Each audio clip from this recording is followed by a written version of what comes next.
We are rolling. We are recording. Hey, guess what? I like it. We're already rolling. We're already rolling.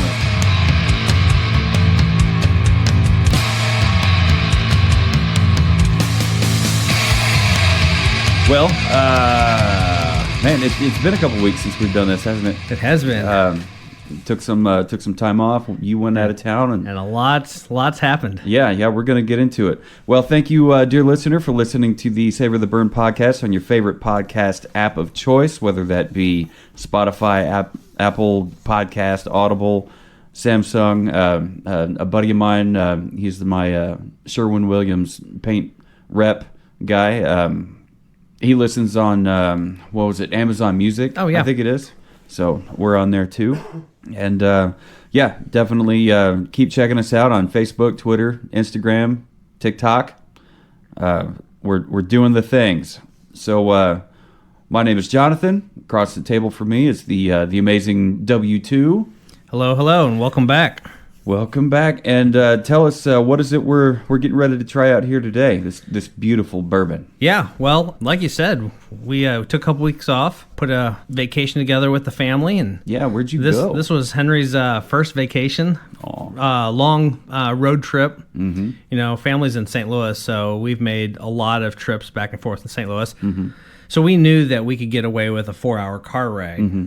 And we decided to visit my sister, who's in Knoxville, Tennessee. But that's a 12-hour... 12 from here, straight here. through. That's a 12-hour drive. And we just no, there's no way a 3-year-old's going to hold up for 12 hours in the car. Sure, he would probably catch a nap in there somewhere, but he's also 3, and he fights the nap hard. Yeah. So we decided, okay, let's figure out... how can we break this up and make it into 4-hour chunks and then stop along the way, spend the night, get up the next morning, continue on. So that way we kind of get to see some different places. We're not spending a whole lot of time in each place, but we're breaking up, seeing some new places. So as we started kind of looking at the map and kind of figuring out what made sense, we discovered this is a great opportunity to take a trip right on through bourbon country and part of the Bourbon Trail. So after spending the night with family in St. Louis, we headed to Louisville, Kentucky, and that was our first stop. And then from there to get to Knoxville, which was a little bit under 4 hours, closer to 3 hours, I think, from Louisville. But in order to get there, you go straight east from Louisville, right through Frankfort. Mm-hmm. And anyone listening to this that knows anything about bourbons knows that Frankfort's the home of Buffalo Trace. Mm-hmm. We stood in line, and we got some goodies that day. Yeah, you said you were in line for about a little less than an hour and a half, about an hour and 20 minutes. Yeah. When you got there were like 50 people? About that, yeah. But the picture you took and you posted up, there was 150 people. There were a lot more. My sister's birthday was the week before, and they decided to do a Bourbon Trail birthday extended weekend. So they ended up being in Frankfort for 3 days. Actually, it may have been there longer than that, but they visited Buffalo Trace 3 days in a row. Wow. And one of the days they showed up and there were already 300-400, probably maybe even more than that, people already in line. And off of a recommendation from a guy at the liquor store the night before, they decided to just go turn right around and find something else to do for a couple hours. And they came back about 2 hours later, no line at all. So the line gets really, really long, but once they open the doors and get things moving, it moves fairly quickly. And the line, for those who don't know, Buffalo Trace every morning puts one of their rare allocated bourbons, first come, first serve, a set number of them out for purchase. And so people come and they stand in line before they open the doors, and they've got a little check-in house that they file everybody through. You show them your ID. They check it in, and then they log you in the system. And then they give you a wristband that has a little tracking chip or some kind in it. And that's because their special allocations, you're only allowed to buy one per person every 90 days. Wow, every 90 days. Every 90 days. Their flagship product, Buffalo Trace Bourbon, you're allowed to buy one of those per person every day. But still, they're tracking because they want to spread it out. They want as many people as possible to have the opportunity to experience it, and not a few people hoarding as much of it, which is what drives up that second, third market price. Is people hoard them, and then you have these online stores or whoever that are charging 2, 3, 4, 5 times what the regular retail price is. Yeah, we'll get those people in our comments. Like after you post a bottle of something or I'll post anything, it's just like, DM us for, price at our liquor store or whatever. And we've got that in stock. Yeah, DM us. And sure. Yeah. No. Yeah. I don't think so. Like maybe I'll just, if they actually do have. We'll just block you now. Yeah. Block party. Block. So anyway, all that as the initial setup to say that first up for us today is to jump into the flagship product, Buffalo Trace Straight Kentucky Bourbon Whiskey. It looks good. They call that medium amber. Excuse me. Sorry, I just yawned right into the microphone there. Yeah, they call that medium amber. And this particular bottle the discrepancies in pricing doesn't even really come to life that much. At the distillery, it's a $27 bottle of bourbon. Flavier has it listed for $32. I've seen it locally for north of $40. Really? Which still is not bad. It's worth every penny of that. But if the source is selling it for $27 a bottle, shame on you if you're selling it for an outrageous amount. Yeah. In my opinion. It's a cool looking bottle. Yeah, I don't know what the bottle shapes are. I mean, we've seen all kinds of different shapes. It seems that there's a variety of bottles out there, but there's also some very set standard bottles that you see, and different distilleries may customize them by having their name embossed or their logo embossed in the glass, but the shape of the bottle is a pretty, I don't want to say standard, because I mean it's definitely very specific also to Buffalo Trace. When you see that shaped bottle, you think of Buffalo Trace. But I also know that I've got an Old Forester bottle in the cabinet that's real similar to the same style of bottle too. So there are definitely, just like glassware, there are some different style bottles, and so it would be kind of interesting just to dig into that a little bit to figure out. Yeah, if you could cut this right here, it'd make a great cocktail glass. Yes, it would. That may be a quadruple. That'd be a yes in my book. Yeah, that'd be about how big my horse feathers were yesterday. They were really good. Those were really good. I mean, those horse feathers, they're so easy to make. It's 2 ounces of bourbon, 4 ounces of ginger beer, 4 dashes of bitters, ice. And then add ice. You could either use a wedge of lemon or lime. I used lime, and just squeeze it in there, drop it, give it a cheeky stir, and then just enjoy. And you have no choice but to enjoy. Well, Jennifer didn't like it. Really? She's like, I don't like bourbon. Man, I thought it was so refreshing. Oh, yeah. Yeah. I think when we come back and do a West Bottom or a Rieger episode. Rieger would be good. I think the horse feather makes sense because from what I've researched and read, the horse feather cocktail originated here in Kansas City. It's got to be a Kansas City whiskey or bourbon being used. And that's what they suggest, because this is where it came from. Yes, sir. KC in the easy. But this Buffalo Trace is it's 45%. It's 90 proof, so it's got it's got a little oomph in it. And yeah, the appearance, color notes say that it's medium amber.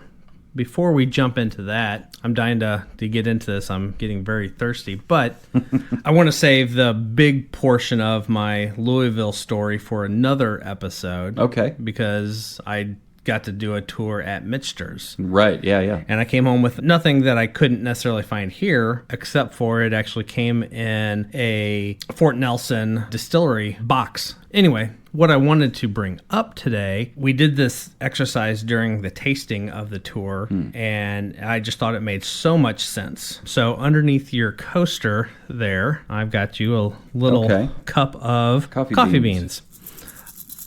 They did a couple different things, which I thought was really interesting. They actually had a cup of coffee beans, and then they had another cup that had a little white jelly bean in it. And he told us, hold your nose 100% to where you're not getting anything in or out. Definitely nothing out of your nose, and then pick up and eat the jelly bean. So we all did unanimously. Everyone's like, it's sweet, yeah, it's very sugary, but no one could say what the flavor was. And he's like, now let go of your nose. It was overwhelming a vanilla cotton candy jelly bean. I was gonna say vanilla. Yeah. And so the point of it was, I can smell it through my brain looking at it. Like I can in my mind's eye, I can see a white jelly bean, and it's vanilla. The point of it was how important the nose is to the whiskey experience. And so the other side of that was the little cup of coffee beans was used as a palate cleanser. So in between tastings, he'd have us put our nose down into the cup, draw a big breath through our nose, let it roll over the tongue, mouth open a little bit, and the coffee aroma completely wipes and cleanses the palate.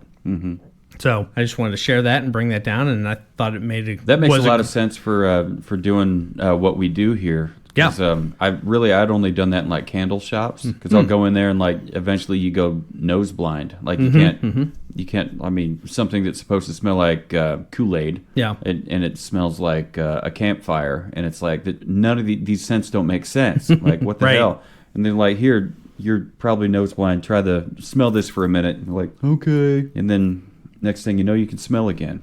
It just hits reset. Yeah, I thought it was really cool. And in a tasting like that, where we were trying a rye, a bourbon, a sour mash, an American whiskey, they all have overlapping characteristics, but doing that really kind of helps separate out all the details and all the finite differences between the sour mash and the bourbon, for instance. That'll definitely help us out. What beans are these? It's the roastery downtown. Is it Kansas City Roastery? Yeah, roastery. Yeah, with the big airplane on the roof. Love that place. I always misread it at first. Always. It's rotisserie. I always. You got chicken on the brain. When don't I? When don't I? Just pick one up and eat it like an apple. Not that you would do such a thing. I'm the monster. What are you getting on the nose? Oh, man. This thing is just loaded down with caramel. Yeah. Caramel, vanilla. Sweet vanilla. Some kind of sugar. Maybe a little butter. Yeah, I could see like a buttery kind of toffee. Mostly butter, though. Mostly butter, caramel, vanilla. That's what I'm getting. They also, in the tasting, he suggested starting out with one nostril at a time as a way to wake up both sides of the brain. You know, it's kind of the sweet and savory, the left and the right. You know, and as I said with coffee beans, too, is second or third pull on the nose, opening the mouth slightly so you get a little bit of that to roll across the tongue. You actually end up getting a taste of it without actually having a taste. It says here in your notes, pumpkin spices. I saw that, yeah. Now, I'm a slut for pumpkin spice, right? But I'm not picking up on I don't pick up spice. any pumpkin spice on this either. It does say butter, and you said butter. Plenty of it, it says. Caramel. We both said caramel, and we also said vanilla, but it doesn't say it on there. Let's get some on the mouth, see what we think. Let's do it. It's good. It's like there's sweetness to it. Still, the finish is creeping in here before I was ready for it. I was still trying to gather my thoughts on the palate, but it's sweet. What's nice is that 90 proof has enough of a bite on it that the sweetness isn't taking over. I'm still picking up on caramely. I don't know if it's the 90 proof that feels like it's got kind of a spice to it. Well, I mean, it's interesting because it's not a burn. You know, we've talked about the burn that goes all the way down your throat. To me, there is no burn with it, but there is a good amount of spice that kind of comes with it. Yeah, which I think presents itself as a little bit of heat, if that makes any sense. Oh yeah. This is really good. I can see why it's so sought after. Yeah, I mean, I don't know that I've had it before. Like I don't know that I have, and I don't know that I haven't. You know, about a week and a half, 2 weeks before we left for our trip, I was in Stanley and already had my blinders on towards something else. I already had it in hand, ready to go, and got talking with someone that works there, and she was going through and kind of straightening up the bottles on the shelf or whatever, and in mid-sentence she kind of bends over and she's like, oh, there is one back here, and she pulls forward a bottle of Buffalo Trace. If I remember correctly, their price was either $30 or $32, which I'm not going to be mad at a $32 price point. That's pretty darn close to $27. It had to travel quite a ways to get to Kansas City, so you know, a little bit of leeway right there. But she's like, I need a bottle of Buffalo Trace. And any other time I would have said, yes, I do. But I also knew I was heading to the distillery. And so I'm like, no, I'm going to stay focused on what I have in my hands. I'm going to Buffalo Trace. I'll pick me up a bottle there. And I was able to. That's really cool. And when you get it from the distillery and they give you that wristband where you only get one per day, do they just have, 1,000 of them? They did. Yeah, they had quite a bit of them. And almost, limitless supply. I don't think that day, but I have heard stories about them even running out of Buffalo Trace. If they have for instance, a Blanton's Day or an Eagle Rare Day, there'll be 500-600 people in line an hour before they open. And so as the day goes on, they actually have a website where they actually post and track what and they usually post about an hour before the doors open what that daily's allocation will be. And the people behind me in line were kind of funny. They were checking the website and as soon as it posted that it was a Weller Day, they were like, man, I don't want to stand in line for Weller. I'm thinking to myself, stand in line and give it to me. Yeah. It's hard to find in Kansas City, so I was happy with whatever their allocation for the day was. And so, but they stood in line. But anyway, this website, though, it also tracks not only what is the allocation for the day, but they also keep it updated as to when they sell out.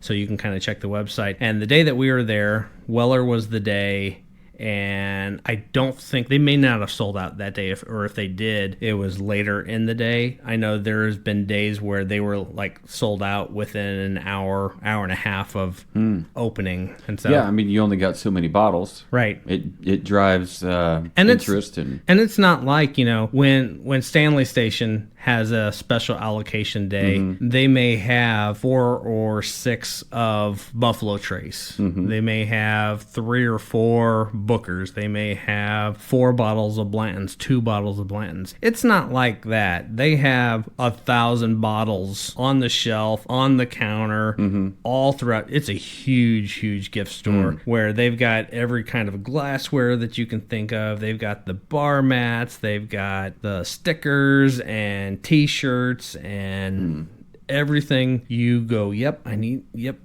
And before you know it, you're broke. Yeah. You were sending me some pictures of all the things you were getting, and I was like, man, he's just. There was so much that I wanted, but I'm like, no, yeah, like you gotta pull the reins back. Like I would have pulled the reins back way before you did. I was there for the bourbon.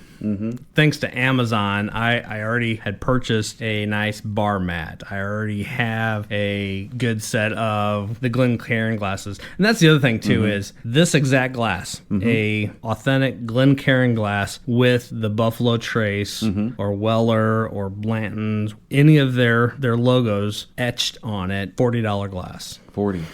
Wow. It may have been like 34, but still north of 30. Yeah. Something for everybody. On kind of like this bourbon. Yeah. It's really good. It's not overly hot with the spices that we were talking about. That I didn't even see in the notes, except for pumpkin spices on the nose that I didn't pick up on the notes, but I think I picked up on the palate before the finish came. And the finish, like it says here, medium length with lingering sweet and spice, it's there. Yeah. I wholeheartedly believe that finish. Yeah, sweet and spice, and that's the thing. How many whiskeys, how many bourbons have we tried that finish is a lingering hot spice? Or sometimes it just drops off. Or it just drops off and it's gone. It's like, hey, where'd you go? Yeah. The Basil Hayden toast didn't have a very long finish on there. It was kind of just once it was done, it was done. It's done. Yep. And it's out of your hair. You can go enjoy somebody else. Like, no, I like you. Stay. On our 8-day road trip, the only day, and I can't even say day because it was only that morning, the only time all week long we had rain. When was it? While we were in line. In line, yeah. The hour and a half waiting for the doors to open, it poured. Kate and I are huddled underneath a small umbrella. Everyone around us have these huge, oversized umbrellas that you could put a whole soccer team underneath. And we're huddled. They came prepared. We're huddled underneath this little bitty fold-up, portable little umbrella. Henry had a poncho on, and he was living his best life. Yeah, he's like, look, jumping puddles. over puddles and jumping through puddles and just having a grand old time. But I mean, literally, we walked into the building where they're checking IDs with it raining to us walking out the other side of the sun coming out, and all of a sudden it was starting to warm up because it had stopped raining. It literally rained while we were in line. I love my wife. She stood in line with us and picked up a bottle too. Atta girl.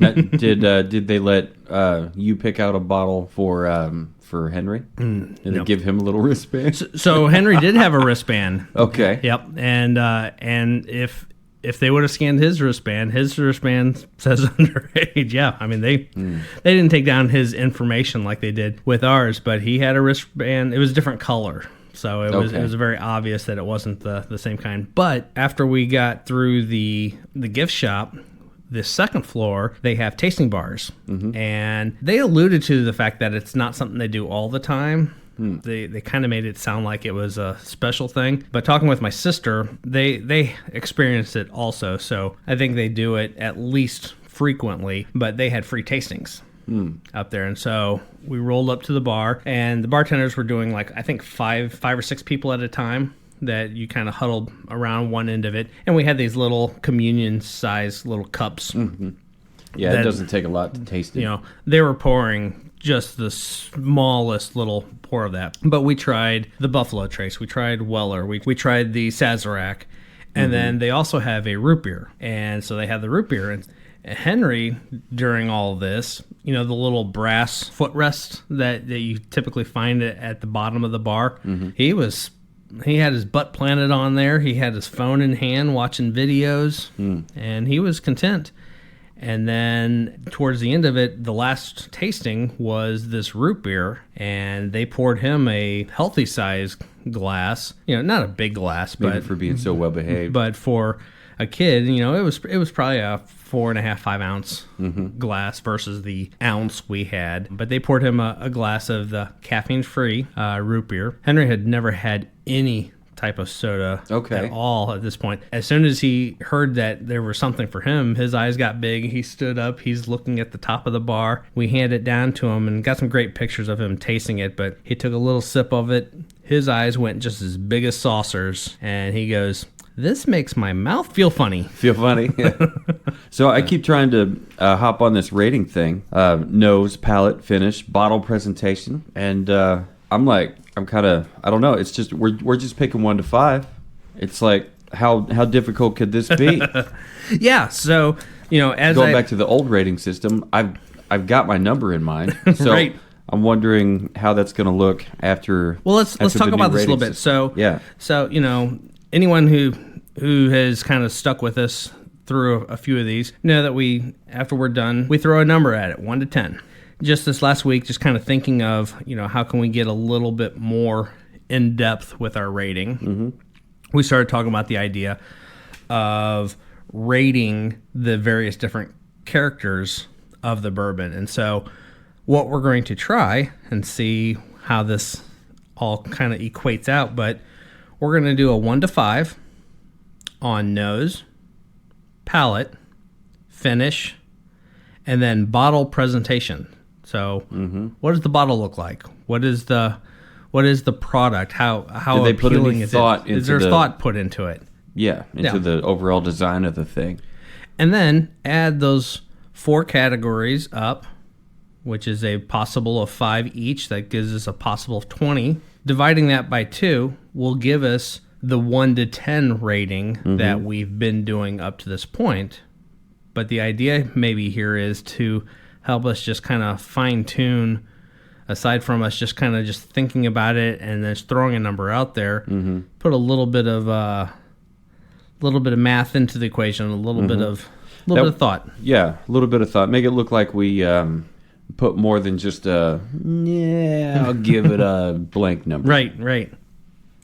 Yeah, so nose, I think I'll go here with that. Palate was definitely up there. Finish was definitely up there too. I really liked it. I'll give it 2 of those. Bottle presentation. And I'm going to say too, just like we did before, let's feel free to do halves or quarters if you're feeling so. That makes math more difficult for me. I like good solid whole numbers. Well, nothing wrong with that either. I like the bottle. I like that it's got a cork stopper in there. Yeah. I like the kind of torn parchment, picture of the buffalo on there, the bull. You can tell it's a bull because he's got his dingo hanging out there. It's got their logo down there on the bottom, tells you what it is. Kentucky Straight Bourbon Whiskey's got the information that you would need. 45% alcohol. It's even got a little bit of a couple paragraphs worth of information on the back of it, little stories. Man, it was so cool. One of the things that's neat about Buffalo Trace is, first off, they have tons of tours that you can sign up for, and their tours are free. They actually don't cost. However, they fill up months in advance, so you have to reserve a tour month and a half, 2 months before you want to go there.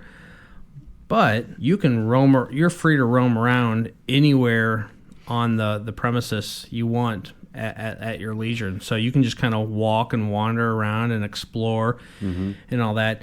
And we're walking around all these buildings, and we round this corner, and I'm not really sure. We didn't, because we were eventually heading on to my sister's, we didn't have just all day to just spend there and wander around. We did find the playground for Henry to spend some time playing on because the rain had stopped, so we can get out there. But anyway, we rounded this. Run him out of gas for a minute. Right.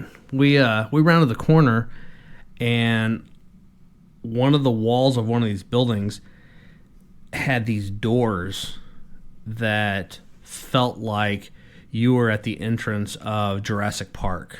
You know that scene where the giant doors and then they open and the car goes through?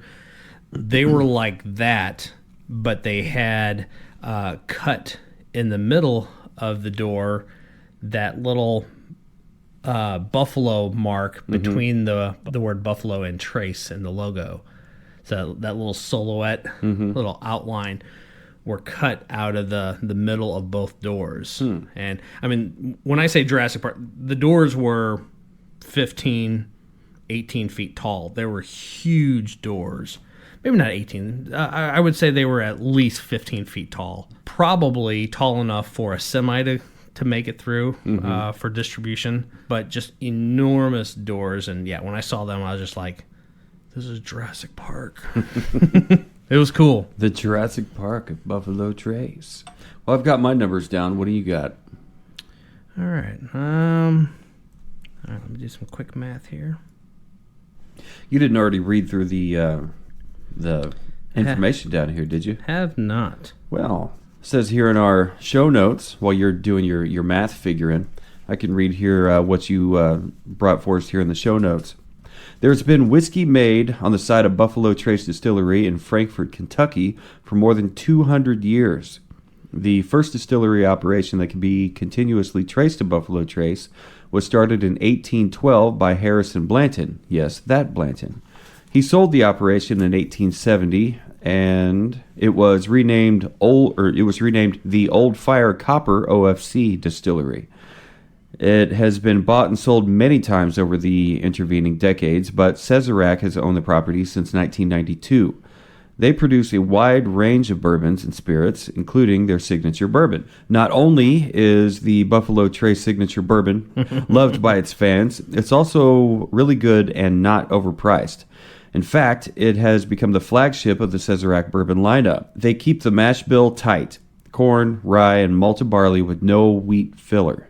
That's good. I mean, you can really taste it. Mm-hmm. It is also aged at least 8 years and served up at 45% ABV. All that means rich, classic bourbon flavor in every sip.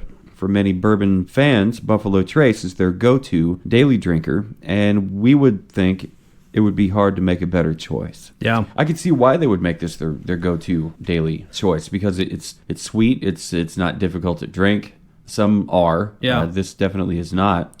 You got the bottle sitting by you. Does anywhere on the bottle, does it have the age on there? Because until I actually pulled the information off of online, I had no idea that there was an age, let alone an age statement with this one. And so I was pleasantly surprised that this is actually an 8-year bourbon. And it is in the information that you pull right off of their website that it's aged 8 years. No, there's nothing on this bottle to make you think it's 1 year or 12 year. I mean, there's no age on it. The label doesn't even tout the age of it. And so to learn that it's an 8-year. And 8 years a great sweet spot. And they're not making a big deal of it. No, It's just they're not making any deal of it. Right. This is small batch, so this is only blended in, and I don't know what their batch size is, but it's going to be a limited blending. Mm-hmm. Yeah, it could be 5 barrels. It could be 30 barrels. Yeah, but if it is a true 8-year, then it's blended with that batch of 8 years. Mm-hmm. All right, I got my numbers. What's your nose? My nose is 3. I gave it a 3. Okay. Yeah, it's really not. It's not that high. It's better than average. So I gave it a 3, mostly because of what it said off the notes. It says caramel, plenty of butter, warm mixed nuts, pumpkin spices. I didn't get warm mixed nuts or pumpkin spices. No. But we both hit on the butter and the caramel, maybe some vanilla. I was happy to not get the usual oakiness that I pull off of so many bourbons. So that was good too. It was somewhat comparable to some others that I had tried on the nose. So I think that's why I gave it a 3 out of 5. How about you? I'm already starting to think that maybe this little exercise of breaking things out, maybe flipping the script on our norm. I gave it a 4.5. 4.5. I did. Yeah, I found the nose very pleasant. I didn't give much thought to the written notes on here. I just kind of went with what I felt from smelling it and taking in the aroma of that. And as caramel forward and vanilla forward is, I love that. I think that's fantastic. And so I gave it a little bit higher rating. All right. Yeah. 4.5. Yeah. That's good. That's good. On palate, I gave it a 4. I gave it a 4 as well. It says here in the notes, butter toffee, mint, fruitcake. Maybe, yeah, you know what? On second thought, maybe there's some mintiness to it. It does have a little something there that makes it cool. Yeah. When you breathe in after it or whatever. But it's got all the caramel you could want. For me, that's where the pumpkin spice kicked in. Dear listener, if you love pumpkin spice, it's not gonna taste like pumpkin spice like oh my god, this is pumpkin spice. It's not gonna be like that. It's not gonna be. If you don't like pumpkin spice, you'd probably never even notice it. It'll probably translate to like rye or something, which at first, that's what it did to me. Maybe clove and nutmeg. Maybe. Yeah, like rye and clove. Yeah. And I don't know. Maybe barley. Maybe. But I don't know. Oh yeah, it does say there's barley in there. Okay. Yeah, corn, rye, and malted barley. So the barley, when that's in the mash, that's what comes at me like with clove and mint after distillation. So you put that at a 4 also. What brought you at the 4? I thought the palate was, I mean, it had everything that you said. The butter, the toffee, and the caramel notes were all there. I didn't find any burn to it. Right. I think the spice in it gives it a little bit of heat, but really no burn, and it's just a real nice, pleasant, great flavor. Mm-hmm. I would agree with that. And the finish, for me, I also gave a 4. I gave a 4 as well. Because the finish was everything it said it was going to be. Medium length with lingering sweet and spice. And I love a lingering sweet, a lingering spice. And it wasn't bad. It's since it's lingering, it didn't just up and vanish like a fart in the wind. Right, right. It stuck with you for a minute, and I always appreciate that.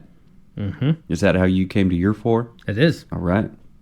And bottle presentation, I'm not wowed by the bottle, but I wasn't under wowed by it, so I gave it a 3. Okay. It's a cool looking bottle. I'd love to repurpose it as a cocktail glass, somewhere in this area, whatever, a good horse feather, a good pour of that, whatever with ice would be good wherever. Anyway, but we've seen bottles in this shape before. I like that it's got the cork topper. It looks like they actually gave a shit about the labeling and the marketing aspect of it. It's got plenty of background information on the back of the label. It's got all necessary information on the label, probably thanks to federal liquor laws. It would be nice if they let us know how old it was, how long it was aged. But yeah, I locked it in at 3. I gave it a 3.5. 3.5. Yeah. So because I had the luxury of experiencing the distillery firsthand, all the buildings there had this dark green trim on them. All the shutters were dark green. It's experiencing and being at the distillery is very, very obvious that their branded color is this. Is that maybe a forest green? It's not quite. It's a little bit darker than a Cully green, hunter green. Yeah. That's kind of their branded color. And so because of that, one, I think it's a great classic shaped bottle. I think they did a good job with the label and all that. But the little splash of green on the cork topper, the band, and a little bit on I think there's a stripe on the back label. That has the green. Yep, at the top. It carries that brand through. And I thought they did a great job of presenting a solid brand identity with the bottle. Not just a cool bottle for the sake of being cool. It's a nice classic bottle, but very elegant representation of their brand. So I gave it 3.5. So your total... No, wait. We're going me first, I think. My total came up to 7, which is which is not what I would have... My first thought was 8. Yeah. Like overall, like this is what I would give it on my 1 to 10. And mine came out to an even 8. An even 8. Wow. Yeah. Weird. Weird. I think it's going to be kind of a cool exercise as we kind of get into this and do a few of these. I think it's going to kind of show us a little bit truer representation of what our thoughts are. Yeah, and how we get to them. Yeah. Because sometimes I get stuck when I'm giving my 1 to 10 with... why am I giving it this number? Like, and then I'll get stuck. I'll get paralysis by analysis, and I'll just be like, locked into my noggin, trying to like get myself out of this weird, confusion state. Right. Before hopping on here to do our own tasting and to try it out, I put a picture of the bottle up in the Kansas City Whiskey Guild. Yeah. To see what anybody had to say about it, and only one person has really said anything about the Buffalo Trace. And Kurt says, I've only had Buffalo Trace, loved it, but it's up there. The Post has 3 other bottles in there with it, but yeah, he's had the Buffalo Trace and he loved it. Well, I did too. And I know you have. And I think next time I see it in the store, whenever that may be, I'm going to grab a bottle. Because it's not bad at all. Not that I want to change anything at this point, but just something to consider down the road if we want to kind of change things up in our rating. We don't have a price point on here. Oh, we don't? Yeah. That may be worthwhile to think about, because with this being an 8 for me, a 7 for you, it's also a $27 bottle of bourbon. Yeah, if you can find it for $27. Right. Or at Flavier, which we 30. also have a kind of sort of affiliate link with Flavier.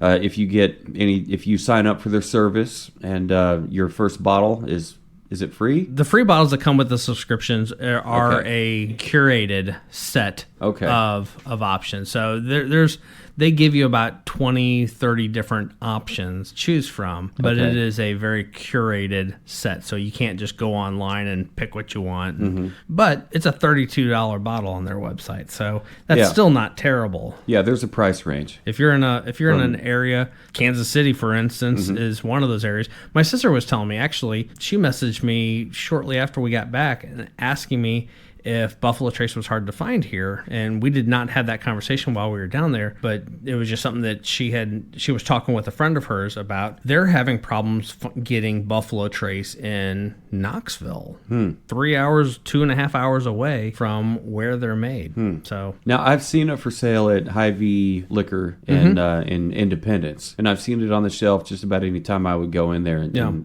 look around. I'd see it. I'm like, well, that's cool.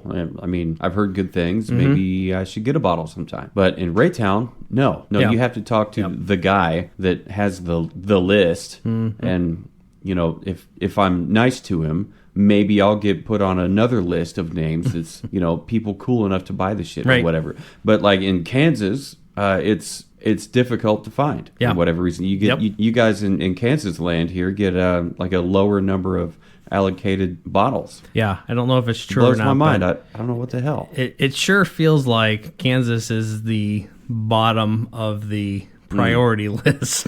But it's whatever. Yeah. You make do, and if you still get it. If you want to hunt for bourbon, hunt for bourbon. If you don't like playing the game, some people love hunting for bourbon. There's something else out there. Yeah, there's you can find. So what is it? There's a comparable bourbon from Evan Williams. I've heard it's comparable to Buffalo Trace. Like Evan Williams. Was it the McKenna? Like 1873. What is it? 1873. 1873, okay. Yeah. Is it like a black bottle? Yeah, I don't know if it's all small batch, but it's got a little black label on it. Okay, that's not what I was thinking of, but... Kind of a squat, kind of shouldered flask style. Evan Williams is literally a half a block away from Mitchter's in Louisville. Okay. And yeah, we were going to pop in there, and I was going to get you a bottle of Evan Williams. Yeah? Yeah, there it is. Evan Williams. But it was already closed. 1783. Okay, yep. Yeah, I've heard if you can't find Buffalo Trace, you can try that out. But I think, I haven't tried the Evan Williams, but I have tried this. And dear listener, I think if you're looking for a very good, I say very good now, but my rating number doesn't show that I thought it was very good. If I gave it my personal rating, it would be 8, but it says 7 here after the 1 to 5 on the 5 or on the 4 different criteria. You gave it a what? Solid 8? Solid 8. If you didn't have this new rating system, what would you put it at? It may have been the same. 8-ish was kind of what I was thinking. Yeah. Okay. Yeah. So this is, from both of us here at Savor the Burn, it'd be right at about an 8, I would say. Definitely try it out. It's got plenty of caramel. It's got lots of character. I think our friend Mitch would say it's got lots of body on it.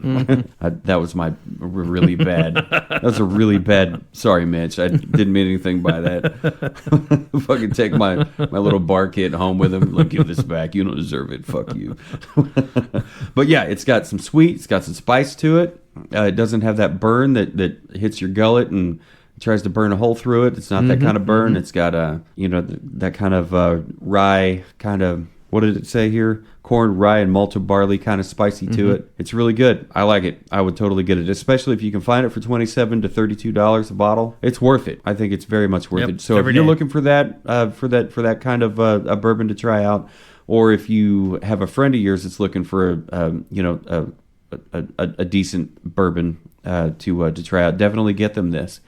I would 100% recommend that. Do you have anything else to add, Mr. W2? I think that sums it up. That sums it up. Well, dear listener, thank you for listening to this episode of the Savor the Burn podcast.